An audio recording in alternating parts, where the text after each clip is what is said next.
The woman who run AIIMS the memories of a medical pioneer అనే పుస్తకాన్ని ఎవరు రాశారు? స్నేహ భార్గవ్.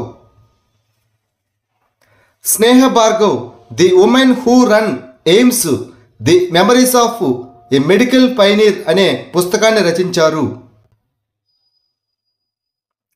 స్వదేశీ తయారీని పెంచే ప్రయత్నాలలో భాగంగా రక్షణ మంత్రి ఇటీవల 3 రక్షణ ప్రభుత్వ రంగ సంస్థలకు మినీరత్న కేటగిరీ 1 హోదాను మంజూరు చేశారు. ఏ కంపెనీలకు ఈ హోదాను మంజూరు చేయబడింది? మ్యూనిసెన్స్ ఇండియా లిమిటెడ్ అనగా MIL, India Optel Limited IOL, Armoured Vehicles Nigam Limited AVNL. స్వదేశీ రక్షణ తయారీని పెంచడానికి Rajnath Singh Munitions India Limited అనగా MIL, Armoured Vehicles Nigam Limited AVNL మరియు ఇండియా ఆప్టెల్ లిమిటెడ్ IOLలకు మినీరత్న కేటగిరీ 1 హోదాను మంజూరు చేశారు. వివిధ రకాల మందగొండు సామగ్రిని ఈ MIL తయారు చేస్తుంది. ప్రధాన యుద్ధ ట్యాంకులు మరియు పోరాట వాహనాల ఉత్పత్తిదారు ఈ AVNL. రక్షణ వేదికల కోసం ఆప్టో ఎలక్ట్రానిక్స్లో ప్రత్యేకత ఈ IOLకు కలదు. IPLలో 300 సిక్సర్లు కొట్టిన తొలి భారతీయుడు ఎవరు? రోహిత్ శర్మ. రోహిత్ శర్మ IPLలో 300 సిక్సర్లు కొట్టిన తొలి భారతీయుడిగా నిలిచాడు. 2025 ఎలిమినేటర్ మ్యాచ్లో గుజరాత్ టైటాన్స్ను ఓడించడంలో ముంబై ఇండియన్స్కు సహాయపడిన కీలకమైన ఇన్నింగ్స్లో అతను ఈ మైలురాయిను సాధించాడు. ధ్రువ అనగా digital hub for reference and unique virtual అనే డిజిటల్ పాలసీని ఏ సంస్థ ప్రారంభించింది? పోస్ట్స్ విభాగం, department of posts. Posts department ధ్రువను ప్రారంభించింది. దీని అర్థం digital hub for reference and unique virtual address. ఇది దేశవ్యాప్తంగా డిజిటల్ అడ్రస్, డిజిటల్ పబ్లిక్ ఇన్ఫ్రాస్ట్రక్చర్ను నిర్మించే దిశగా ఒక ప్రధాన అడుగును సూచిస్తుంది. ఈ ధ్రువ జియో కోడెడ్, స్టాండర్డ్ మరియు ఇంటర్ ఆపరబుల్ డిజిటల్ అడ్రస్ సిస్టమ్ను అందిస్తుంది. ఇది ప్రభుత్వ మరియు ప్రైవేటు రంగాల్లో చిరునామా సంబంధిత సేవలను సరళంగా, సురక్షితంగా మరియు సమ్మతి ఆధారితంగా మార్చడం లక్ష్యంగా పెట్టుకుంది. కవాల్ టైగర్ రిజర్వ్ ఏ రాష్ట్రంలో ఉంది? తెలంగాణ. తెలంగాణ రాష్ట్ర ప్రభుత్వం ఇటీవల కవాల్ టైగర్ రిజర్వ్ మరియు మహారాష్ట్రలోని తడోబా అందారి టైగర్ రిజర్వ్ను కలిపే టైగర్ కారిడార్ను కుమ్మరం భీమ్ కన్జర్వేషన్ రిజర్వ్గా ప్రకటించింది. ఈ కవాల్ టైగర్ రిజర్వ్ తెలంగాణలో గోదావరి నది ఒడ్డున ఉంది. ఇది సహ్యాద్రి పర్వత శ్రేణుల్లో భాగం. ఇది మహారాష్ట్రలోని తడోబా అందారి టైగర్ రిజర్వ్ మరియు ఛత్తీస్గఢ్లోని ఇంద్రావతి టైగర్ రిజర్వ్తో పర్యావరణ సంబంధాలను పంచుకుంటుంది. జమ్మూ అండ్ కాశ్మీర్లోని దోడా జిల్లాలోని బదేర్వాలో 3వ లావెండర్ ఉత్సవాన్ని ఎవరు ప్రారంభించారు? జితేంద్ర సింగ్. బదేర్వా జమ్మూ అండ్ కాశ్మీర్ జూన్ 2, 2025 వ్యవసాయ స్టార్టప్లకు జాతీయ కేంద్రంగా పట్టణం పరివర్తన చెందడాన్ని పురస్కరించుకుని CSIR IIIM జమ్మూ నిర్వహించిన 2 రోజుల లావెండర్ ఫెస్టివల్ 2025ను కేంద్ర మంత్రి డాక్టర్ జితేంద్ర సింగ్ ప్రారంభించారు. హైదరాబాద్లో జరిగిన 72వ మిస్ వరల్డ్ ఫెస్టివల్లో హ్యుమానిటేరియన్ అవార్డుతో ఎవరిని సత్కరించారు? సోను సూద్. కోవిడ్-19 సమయంలో దాతృత్వ కృషికి గాను తెలంగాణలో జరిగిన 72వ మిస్ వరల్డ్ ఫెస్టివల్ గ్రాండ్ ఫైనల్లో ప్రముఖ నటుడు మరియు సూద్ చారిటీ ఫౌండేషన్ వ్యవస్థాపకుడైన సోను సూద్కు ప్రతిష్టాత్మకమైన హ్యుమానిటేరియన్ అవార్డును మిస్ వరల్డ్ ఆర్గనైజేషన్ ప్రకటించింది. SBI ప్రకారం 2025 ఆర్థిక సంవత్సరంలో భారతదేశ జీడిపి వృద్ధి రేటు ఎంత అని అంచనా వేయబడింది?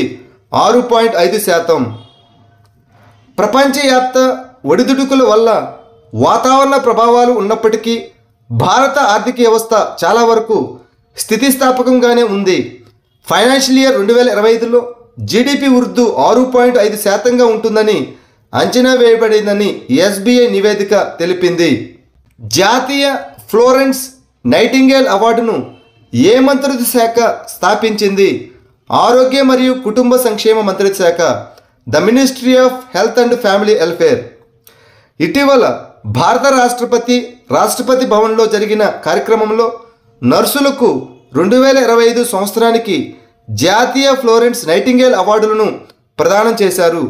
జాతీయ ఫ్లోరెన్స్ నైటింగేల్ అవార్డును 1973లో భారత ప్రభుత్వ ఆరోగ్య మరియు కుటుంబ సంక్షేమ మంత్రిత్వ శాఖ ప్రారంభించింది.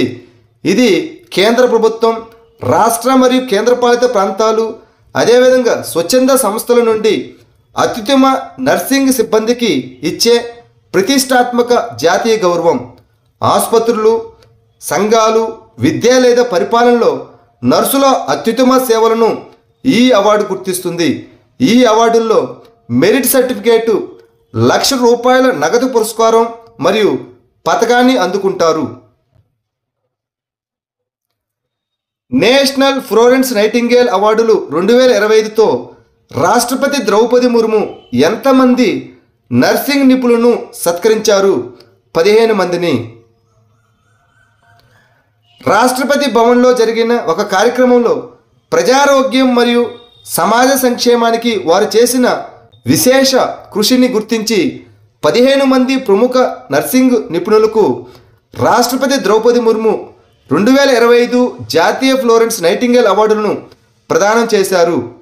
ఆరోగ్య మరియు కుటుంబ సంక్షేమ మంత్రిత్వ శాఖ ఏర్పాటు చేశారు.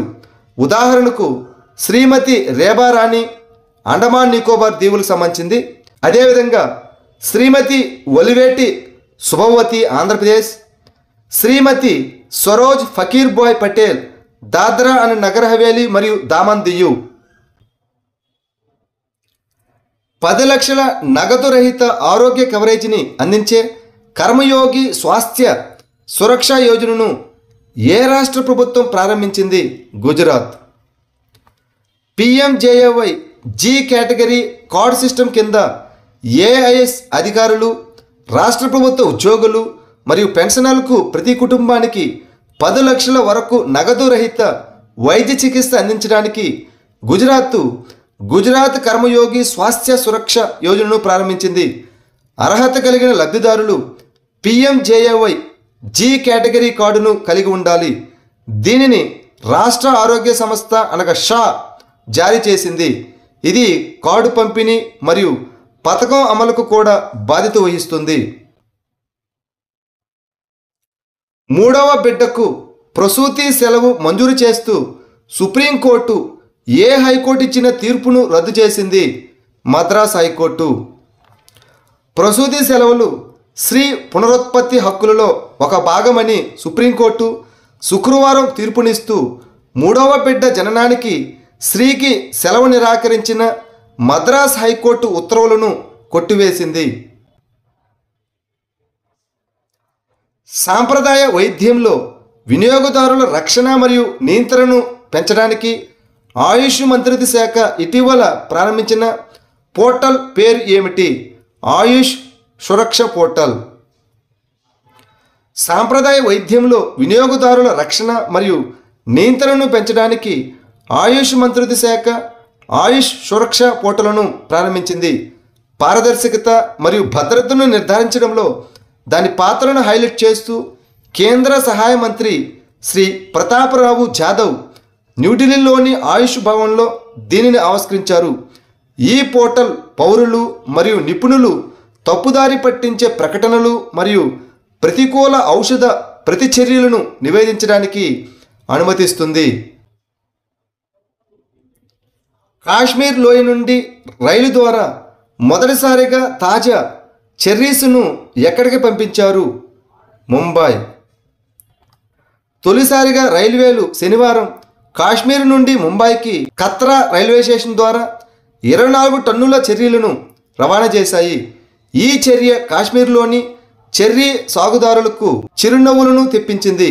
వారి ఉత్పత్తులు ఇప్పుడు కేవలం 33 గంటల్లో ముంబాయికి చేరుకుంటాయి. గతంలో చెర్రీస్ను ముంబాయికి రవాణా చేయడానికి రోడ్డు మార్గంలో 6 నుండి 7 రోజులు పట్టేది. రవాణా ఖర్చు కూడా 75% తగ్గింది. 2016 HO3 అనే గ్రహ శకలం నుండి నమూనాలను సేకరించడానికి ఇటీవల ఏ దేశం టియాన్వెన్-2 ప్రోబును ప్రారంభించింది? చైనా. 2016 HO3 అనే గ్రహ శకలం నుండి నమూనాలను సేకరించడానికి మరియు సుదూర మెయిన్ బెల్ట్ తోకచుక్క అయినటువంటి 311Pని అన్వేషించడానికి చైనా ఇటీవల టియాన్వెన్-2 ప్రోబును ప్రారంభించింది. దీనిని లాంగ్ మార్చ్ 3B రాకెట్ ఉపయోగించి ప్రయోగించారు. ఈ మిషన్ 2027 చివరి వరకు కొనసాగుతుంది. తమిళనాడులోని ఏ జిల్లాలో ఆర్కియోలాజికల్ సర్వే ఆఫ్ ఇండియా ఇటీవల నియోలిథిక్ రాతి గాడిని కనుగొంది? కన్యాకుమారి. భారత పురావస్తు సర్వే సంస్థ ఇటీవల కన్యాకుమారి జిల్లాలో తొలి రాతి గట్లలో ఒకదాన్ని కనుగొంది. దీనిని నియోలిథిక్ యుగంలో ఆయుధాలను పదును పెట్టడానికి తయారు చేశారు.